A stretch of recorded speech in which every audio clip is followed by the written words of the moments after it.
In the fall of 2015, the United States Soccer Federation, under pressure from parent groups, opted to institute changes to the laws of the game at the game's younger age levels to provide protection for those players from head injuries.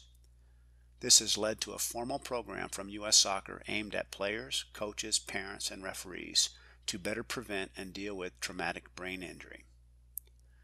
Most of the formal training released by the Federation will be implemented into the referee certification process for Montana's 2017 certification. But in the past month, the Federation has released strong recommendations for implementation of the rules regarding heading the ball at the younger age levels. It is the recommendation of the Federation that these rules be implemented immediately for both the safety of the player and for reasons of liability.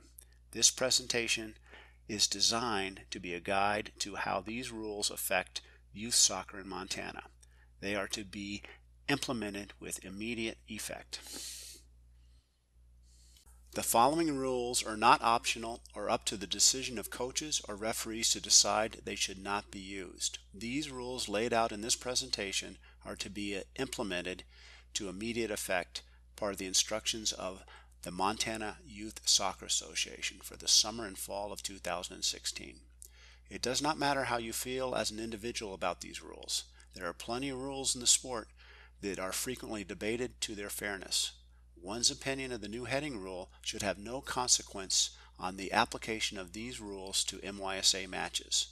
Referees are expected to apply these rules to affected matches, and coaches, parents, and players are expected to accept that application without debate. The State Referee Committee is posting this presentation on its main webpage, as well as sending an email to every referee in the state. The presentation is also going to be a part of the certification and recertification process for referees in 2017. Let's start with the formal wording of these rules as suggested by U.S. Soccer. As a part of U.S. Soccer's player safety campaign, players 10 years old and younger are prohibited from heading the ball in practice and in games. To this end, when a player deliberately heads the ball in a game, an indirect free kick should be awarded to the opposing team from the spot of the offense. If the deliberate header occurs in the goal area, an indirect free kick should be taken on the goal area line at a point nearest to where the infringement occurred. If a player does not deliberately head the ball, then play should continue. MYSA has chosen to follow the lead from Region 4 to implement this recommendation for all age groups up to and including the U12 age levels for the 2016 season and beyond. A summary of the policy is that no player at the U12 age group or younger is allowed to deliberately head the ball. Play need not stop should a player be struck in the head by the ball that he or she did not intend to play in that manner, unless the referee believes the player to be injured.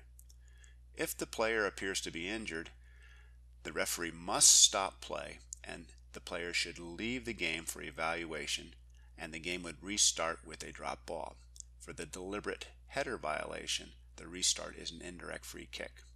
It is probably natural that one might have some questions about the implications of this new rule, so we're going to provide clarification over the rest of this presentation. Age groups. Understand that the only age levels that this rule affects is U12 and below. For U13 and higher, there are no changes to the heading rules. There are recommended limitations on heading in practice, but the focus of this presentation is on the application of the laws in refereed matches by referees. So for the sake of simplicity, that is our focus. At U13 and older, there are no changes to the rules. The first natural question that stems from this is that of a younger player that is playing up to U13 or older. Let's say a U12 player fills in for an absent U13 player on a roster. Can that player then head the ball in a U13 match? Per MYSA instructions, yes, that player is permitted to head the ball in a U13 match without penalty. It is not the referee's responsibility to track younger players playing in age-eligible divisions where the ball may be headed. The no heading rule only applies to U12 matches or younger, regardless of the age of players. When to apply this? In U12 and lower, when a player deliberately plays the ball with his or her head, play should be halted and an indirect free kick is awarded to the opposing team. The formal rules of Law 13 apply as they pertain to indirect free kicks. If a defender heads the ball within his or her own goal area, the attacking team is awarded an indirect free kick on the edge of the goal area line parallel to the spot of the contact. In all other cases, the indirect free kick is awarded at the location where the player headed the ball. If an attacker heads the ball in the opposing team's goal area, the team awarded the indirect free kick may take the ensuing free kick anywhere within that goal area, just like a goal kick. The challenging aspect of enforcing this rule is going to pertain to misconduct. I can assure you that there has been a lot of debate over this amongst state referee committee members across the country. In Montana, we are going to apply common sense to the application of this rule. But in applying that common sense, we are going to have to provide some specific instruction and recommendation for officials. For example, let's suppose a player in a U12 match launches a shot on goal, and a defender standing on his or her goal line jumps up and heads the ball off the goal line. This being a U12 game, this is not permitted. An indirect free kick should be awarded to the attacking team at the edge of the goal area parallel to the spot where the ball was headed. That part is simple. However, the defender has just committed an infraction punishable by a free kick to prevent a goal from being scored. Should that defender be sent off for denying an obvious goal-scoring opportunity through an offense punishable by a free kick? The short answer is no. Let me explain. For starters, the exact wording in Law 12 about denying an obvious goal-scoring opportunity is denying an obvious goal-scoring opportunity to an opponent moving towards the opponent's goal by an offense punishable by a free kick.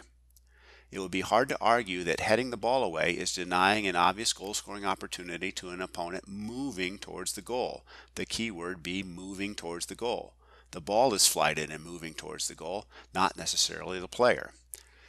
Second, the heading rule is not a part of the laws of the game. This rule is a competition rule.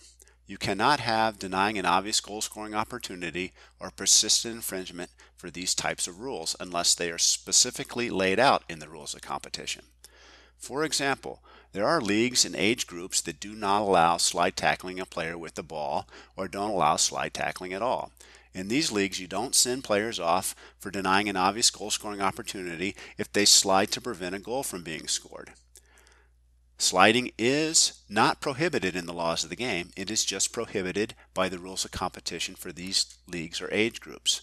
Third, this is U12 and lower. We're talking about 6th graders and younger. Frankly, none of you should be showing red cards in U11 or U12 games. In a U12 game and lower, you can and should use cards when appropriate, but we will explicitly say here that cards should not be used for any heading offense. It shouldn't be hard to extend this to a second situation, but we will here for the sake of understanding. What happens if a team or one player keeps heading the ball after you have told them that they can't and have called it every time? Isn't that persistent infringement? Technically, yes, but again, we are trying very hard to avoid showing cards in these age groups. After maybe the third time, call the player aside and ask them if they understand they are not allowed to head the ball. Then take the player over to the coach and ask the coach to substitute the player off and explain that the player cannot continue to infringe on the rules.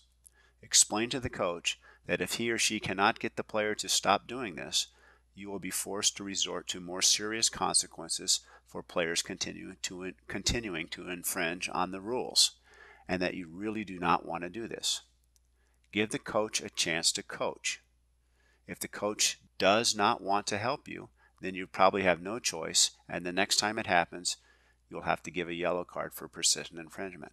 But don't do this until you have given the coach at this age level a chance to correct the behavior.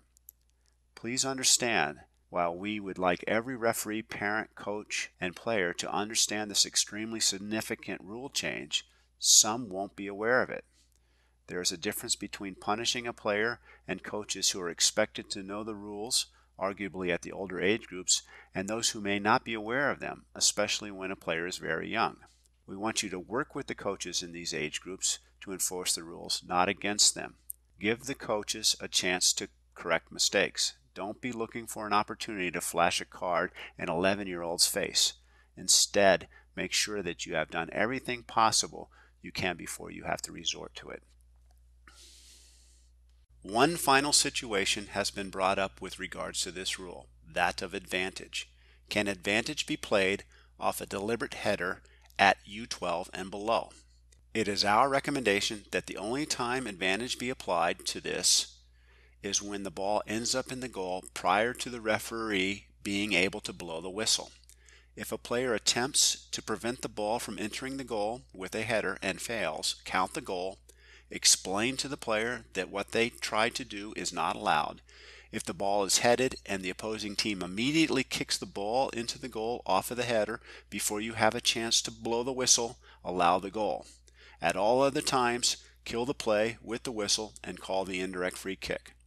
The spirit of this new rule is to protect young players from injury.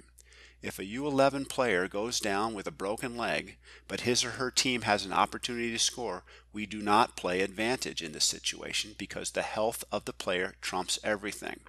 This rule has been implemented to protect the health of players. Therefore, a U12 or younger player heads the ball. You should make the call if you can in order to reinforce the rule that players at this age level are not to head the ball. Routinely playing advantage in this situation sends a message that we might ignore it if the other team would somehow benefit from the header. This is not the message U.S. Soccer is trying to send here. They want to halt young players from heading the ball.